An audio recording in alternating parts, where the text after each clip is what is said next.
Dubai നഗരത്തിലൂടെ നമുക്കിപ്പോൾ ഡ്രൈവറില്ലാ കാറിൽ സൗജന്യമായി യാത്ര ചെയ്യാം. തെരഞ്ഞെടുത്ത സ്ഥലങ്ങളിലൂടെയാണ് യാത്ര അനുവദിക്കുക. ദുബായ് ടാക്സി കമ്പനിയാണ് ഈ സൗകര്യം ഒരുക്കിയിട്ടുള്ളത്.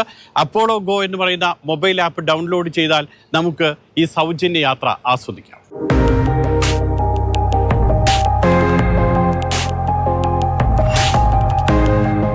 നമ്മൾ കാറ് ബുക്ക് ചെയ്ത് കഴിഞ്ഞു. ഇനി അല്പസമയത്തിനകം 2-3 മിനിറ്റ് 3 മിനിറ്റ് എന്നാണ് കാണിക്കുന്നത്. 3 മിനിറ്റിനകം കാർ ഇവിടെ എത്തും. ഇത് ജുമൈറയിലെ വാസൽ റോഡാണ്. നല്ല തിരക്കുള്ള റോഡാണ്. അവിടേക്ക് ഡ്രൈവർലെസ് കാർ വരും.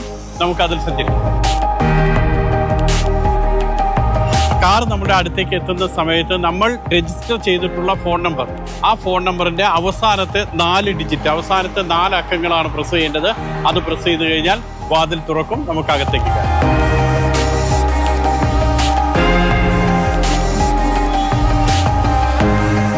മുഷീർ കൂടെ ഉണ്ട് നമ്മളോടൊപ്പം. ക്യാമറാമാൻ മുഷീർ കൂടെ ഈ സീറ്റിലിരിക്കും. ഫ്രണ്ടിൽ ഒരാൾ നമ്മളെ ഹെൽപ്പ് ചെയ്യാൻ വേണ്ടിയിട്ടുണ്ട്. അകത്ത് നമ്മൾ കയറി ഇരുന്ന് കഴിഞ്ഞാൽ മോണിറ്ററിൽ ഇതുപോലെ കാണും slide to start the journey. ഇത് അടയ്ക്കുമ്പോൾ ഇതിൽ നമ്മൾ സ്ലൈഡ് ചെയ്യുമ്പോൾ ഡോർ അവിടെ അടയും. കയറി ഇരുന്ന് കഴിഞ്ഞാൽ നമ്മൾ പ്രത്യേകം ഓർക്കുക, ഡോർ അടയ്ക്കുന്നതിന് മുൻപ് തന്നെ നമ്മൾ സീറ്റ് ബെൽറ്റ് ഇടണം. സീറ്റ് ബെൽറ്റ് ഇട്ട് ലോക്ക് ചെയ്തതിന് ശേഷം മാത്രമേ വണ്ടി മുന്നോട്ട് നീങ്ങുകയുള്ളൂ. ദുബായ് ജുമൈറയിലെ വാസൽ റോഡിലൂടെയാണ് നമ്മൾ പോകുന്നത്. നല്ല തിരക്കുള്ള റോഡാണ്. മുന്നിൽ നമുക്ക് വാഹനങ്ങൾ കാണാം. ട്രാഫിക് സിഗ്നൽ ഉണ്ട്. ഈ റോഡിന്റെ വേഗം 70 കിലോമീറ്റർ ആണ്. നമുക്ക് വശങ്ങളിലൊക്കെ കാണാം. കൃത്യമായി ഈ വാഹനത്തിലേക്ക് നോക്കിയാൽ 69 കിലോമീറ്റർ വേഗത്തിലാണ് വാഹനം ഓടുന്നത്. എന്ന് പറയുമ്പോൾ കൃത്യമായി ആ വേഗത, റോഡിലെ പരമാവധി വേഗമൊക്കെ പാലിച്ചുകൊണ്ട് കൃത്യമായിട്ട് വാഹനം ഓടുന്നു. ഇനി നമ്മൾക്ക് യു ടേൺ എടുക്കുകയാണ്. നമ്മൾ കൃത്യമായി ആ ലൈൻ കൃത്യമായി വാഹനം കീപ്പ് ചെയ്യുന്നു. യു ടേണിന്റെ ആ ലൈനിലേക്ക് വന്നു. നമ്മുടെ മുന്നിൽ ഒരു വാഹനവുമില്ല. സിഗ്നൽ റെഡ് ആണ് താനും. പക്ഷേ കൃത്യമായി അത് വളരെ സാവധാനത്തിൽ ചെന്ന് കൃത്യമായ പൊസിഷനിൽ വാഹനം നിന്നു. നമ്മുടെ മുന്നിൽ റെഡ് സിഗ്നൽ ആയിരുന്നു. നമുക്ക് ഡ്രൈവിംഗ് സീറ്റിൽ ആളില്ല. സ്വാഭാവികമായി നമുക്കൊരു പേടി തോന്നാം, ഇത് നേരിട്ട് മുന്നോട്ട് പോകുമ്പോൾ ഫ്രണ്ടിലുള്ള വാഹനത്തിൽ ഇടിക്കുമോ എന്നൊക്കെ. പക്ഷെ ഒന്നുമില്ല. വളരെ കൃത്യമായി വേഗം കുറച്ച് റെഡ് സിഗ്നലിന് തൊട്ട് മുൻപ് ആ നിർത്തേണ്ട സ്ഥലത്ത് ലൈനിന് തൊട്ട് ബാക്കിലായിട്ട് വളരെ സാവധാനത്തിൽ തന്നെ വാഹനം നിന്നു. മറ്റൊരു പ്രത്യേകത എടുത്തു പറയാനുള്ളത്, നമുക്ക് യു ടേണിന് വേണ്ടി വെയിറ്റ് ചെയ്യുകയാണ്. സ്വാഭാവികമായും നമ്മുടെ ഇടതുവശത്തേക്കുള്ള ഇൻഡിക്കേറ്റർ നമ്മൾ ഇടണം, സിഗ്നൽ നമ്മൾ കൊടുക്കണം. പക്ഷേ അതൊക്കെ വാഹനം ഓട്ടോമാറ്റിക്കലായിട്ട് ചെയ്യുന്നുണ്ട്. നമ്മൾ വളരെ സ്വസ്ഥമായി വീടിനകത്ത് ഇരിക്കുന്നത് പോലെ ഇരുന്ന് കൊടുത്താൽ മാത്രം മതി. സിഗ്നൽ മാറിയിരിക്കുന്നു. ഇനി നമ്മൾക്ക് യു ടേൺ ആണ് എടുക്കേണ്ടത്. വാഹനം സാവധാനത്തിൽ തിരിയുന്നു, ഇടതുവശത്തേക്ക് തിരിയുന്നു. കൃത്യമായിട്ട് അത് യു ടേൺ എടുക്കുന്നു. അതിന്റെ വേഗം അത് നിയന്ത്രിക്കുന്നുണ്ട്. മുന്നിൽ എവിടെയും പോയി തട്ടുന്നില്ല. നേരെ മുന്നോട്ട് പോയി തന്നെ പോകുന്നു. കൃത്യമായിട്ട് ആ ട്രാക്ക് തന്നെ അത് കീപ്പ് ചെയ്യുന്നു.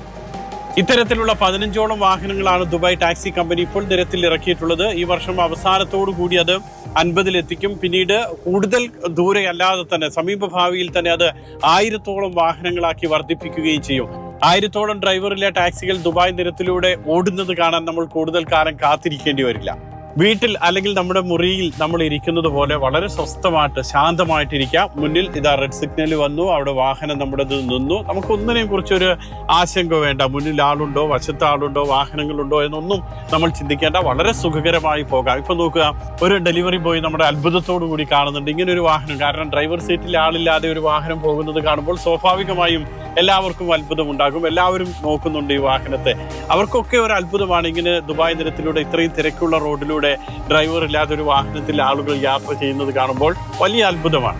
ഓരോ സമയത്തും നമ്മൾ ഇടത്തോട്ട് പോകണം, വലത്തോട്ട് പോകണം, അല്ലെങ്കിൽ നേരെ പോകണം, യു ടേൺ എടുക്കണം, ഇങ്ങനെയുള്ള ഒരു കമാൻഡും നമ്മുടെ വാഹനത്തിന് കൊടുക്കേണ്ടതില്ല. തുടക്കവും ഒടുക്കവും നമ്മൾ അത് കൃത്യമായിട്ട് ഫീഡ് ചെയ്ത് കഴിഞ്ഞാൽ പിന്നീട് ആ വാഹനം അതിൻ്റെതായിട്ടുള്ള റൂട്ടിലൂടെ പോകും. തിരക്ക് കുറഞ്ഞ സ്ഥലങ്ങളിലൂടെ പോകും. സിഗ്നൽ ഉള്ളപ്പോൾ അവിടെ നിൽക്കും.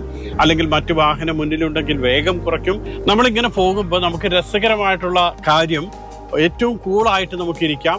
ഡ്രൈവിങ്ങിനെ കുറിച്ചോ ട്രാഫിക് ബ്ലോക്കിനെ കുറിച്ചോ അല്ലെങ്കിൽ അപ്പുറത്തുനിന്നോ ഏതെങ്കിലും വാഹനങ്ങൾ വരുന്നതിനെ കുറിച്ചോ ഒന്നിനെ കുറിച്ച് നമുക്ക് ആശങ്ക വേണ്ട. നല്ല മനസ്സമാധാനത്തിൽ നമുക്ക് സംസാരിച്ചുകൊണ്ട് കൂടുതൽ ആളോട് സംസാരിച്ച് അല്ലെങ്കിൽ നല്ല കാഴ്ചകളൊക്കെ കണ്ടിങ്ങനെ സമാധാനത്തോടു കൂടി ഇരിക്കാം. നമ്മൾ സാവധാനത്തിൽ മറ്റൊരു റോഡിലേക്ക് കയറുകയാണ്. അപ്പോൾ സ്വാഭാവികമായിട്ടും ഇങ്ങനെ റൈറ്റ് സൈഡിലേക്ക് വാഹനം തിരിയുന്നു.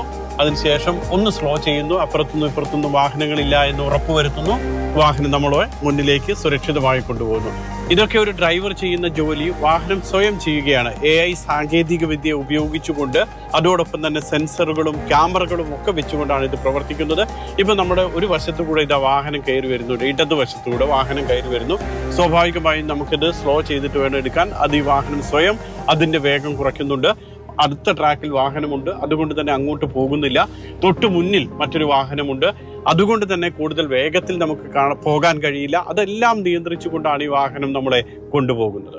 ഇത്തരത്തിൽ എല്ലാ സുരക്ഷയും ഉറപ്പാക്കിക്കൊണ്ട് തന്നെയാണ് വാഹനം നമ്മുടെ ലക്ഷ്യസ്ഥാനത്ത് എത്തിക്കുക.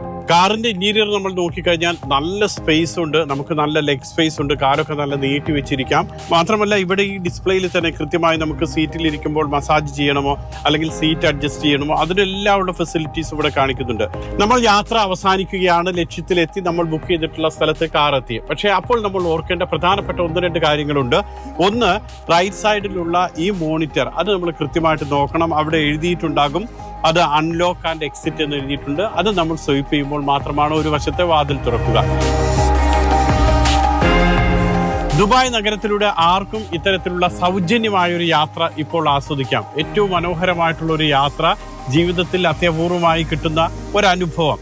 അത് സൗജന്യമായിട്ടാണ് ഇപ്പോൾ ദുബായ് ടാക്സി കമ്പനി നമുക്ക് നൽകുന്നത്. അപ്പോളോ ഗോ ആപ്പ് ഡൗൺലോഡ് ചെയ്യുക, അതിനുശേഷം അതിൽ കാണിക്കുന്നത് പോലുള്ള കാര്യങ്ങൾ ചെയ്യുക. അങ്ങനെ അതിമനോഹരമായ ഒരു യാത്ര നമുക്ക് ദുബായ് നഗരത്തിൽ ആസ്വദിക്കാം. What language do you speak? Kerala. എന്താ വിശേഷം? സുഖം. I have this gift.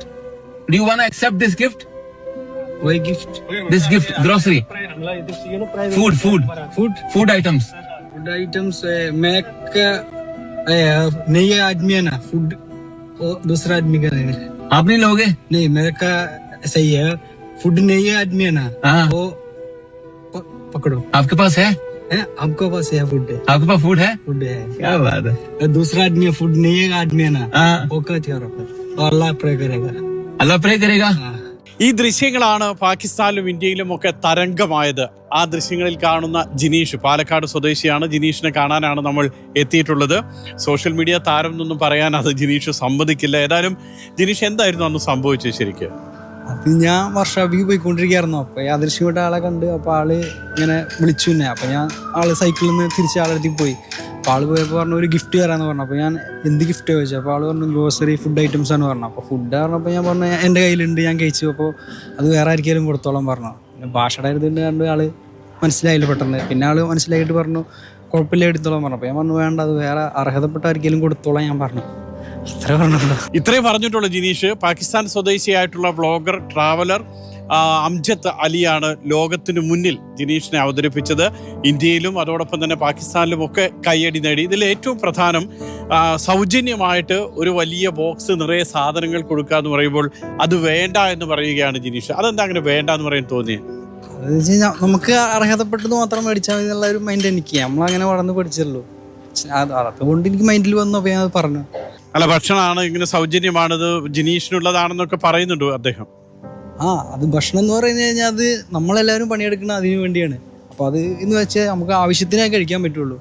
അത് കഴിഞ്ഞാൽ നമുക്കൊരു പരിധി വരെ പറ്റില്ല അത്. അപ്പോൾ പിന്നെ എന്തിനാ, എനിക്ക് എൻ്റെ കയ്യിലുണ്ട്, അപ്പോൾ അത് ഇല്ലാത്തവരുടെ കയ്യിലെത്തട്ടെ എന്ന് അതുകൊണ്ട് ഞാൻ പറഞ്ഞു. ജിനീഷ് പറഞ്ഞത് വലിയ കാര്യമാണ്. കാരണം ഭക്ഷണം ഒരു പരിധിയുടെ അപ്പുറത്തേക്കായ നമുക്ക് ആവശ്യമില്ല. വീട് ശരിക്കും എവിടെയാണ് ജിനീഷ്? എത്ര കാലമായി ഷാർജയിലായിട്ട്?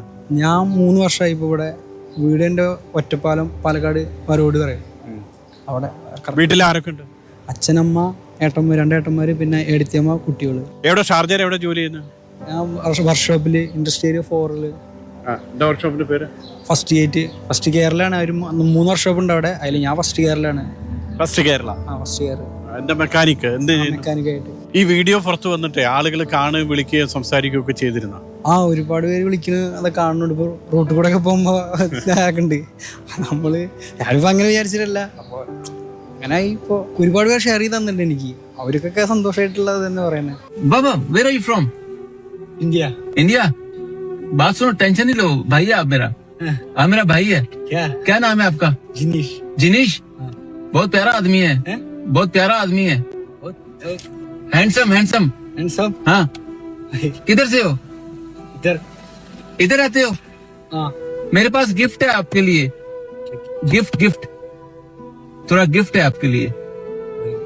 गिफ्ट है, ग्रोसरी है आपके लिए. ठीक. വീട്ടിൽ അച്ഛനും അമ്മയൊക്കെ വളർത്തിയതിന്റെ ഒരു ഗുണമായിരിക്കും നമുക്ക് ആവശ്യമില്ലാത്തത് അല്ലെങ്കിൽ അർഹതയില്ലാത്തത് വേണ്ട എന്നുള്ളൊരു തോന്നല്. അതെ, തീർച്ചയായും. അത് നമ്മൾ അവരെ കണ്ടു വളർന്നതാണ്.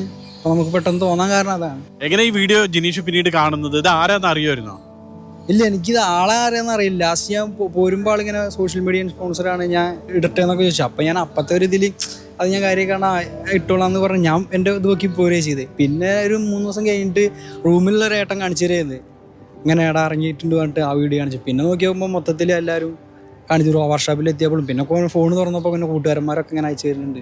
പ്രേക്ഷകരോട് പറയാനുള്ള മറ്റൊരു കാര്യമുണ്ട്. ജിനീഷിനെ ഒന്ന് കാണാൻ വേണ്ടി 2-3 ദിവസമായി ഞാൻ വിളിക്കുന്നു. പക്ഷേ ജിനീഷ് ഒരിക്കലും ഒട്ടും താല്പര്യം കാണിച്ചില്ലെന്ന് മാത്രമല്ല, അതിനൊന്നും ഇല്ല, ഒന്നും എനിക്ക് സംസാരിക്കാൻ അറിയില്ല, രണ്ടാമത് അതിനൊന്നും വേണ്ടിയിട്ടല്ല ഈ വീഡിയോ ചെയ്തിട്ടുള്ളത്, അല്ലെങ്കിൽ ഇതൊരു വീഡിയോ ആയിട്ട് പോലും കണ്ടിട്ടില്ല, വേണ്ടാത്ത കാര്യം വേണ്ടാന്ന് പറഞ്ഞു, അത്രയേ ഉള്ളൂ.